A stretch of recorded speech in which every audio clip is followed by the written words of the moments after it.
Hello and welcome back to the channel. I'm your host, and in today's news, President Donald Trump got personal during his March 30th interview with Fox and Friends, talking about how his 14-year-old son didn't exactly complain when he told he was going to continue his school studies at home. Barron Trump joined many kids around the country when he too learned that he would be continuing his school studies at home as a precaution during the COVID-19 global pandemic. And apparently that has suited the 14-year-old just fine.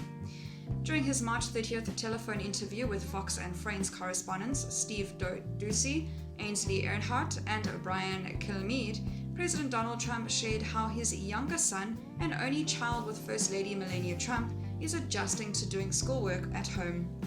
Well, Barron's not so unhappy, Trump revealed at the 49-minute mark of the 52-minute interview.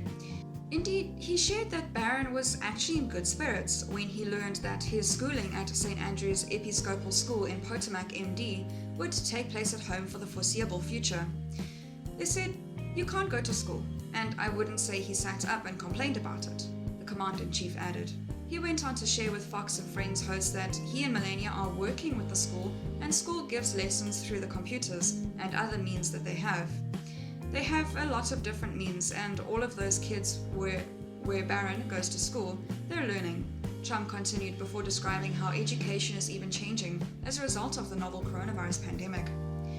For the remainder of the interview, Trump moved his focus back to the horrors inflicting America amid the current outbreak. While supplies such as face masks and ventilators have been in short supply across the nation, Trump said that he was determined to see the death toll kept down to a minimum number. Unfortunately, the number of victims claimed by the deadly coronavirus has been rising each day. Furthermore, the director of the National Institute of Allergy and Infectious Diseases, Dr. Anthony Fauci, has been a leading voice during the uncertain times, estimated between 100 and 200 deaths within the United States, according to CNN. He also added that the country should brace for millions of cases. As of March 30th, there are over 140,900 confirmed cases of coronavirus in the United States and over 2,400 fatalities, according to the Centers for Disease Control and Prevention. Across the country, states have enacted stay-at-home precautions and have continued to encourage social distancing and self-isolation as a way to contain the spread of the virus. A domestic travel advisory has also taken effect throughout the country. That is all for today's news. Thank you very much for listening. I'll see you next video.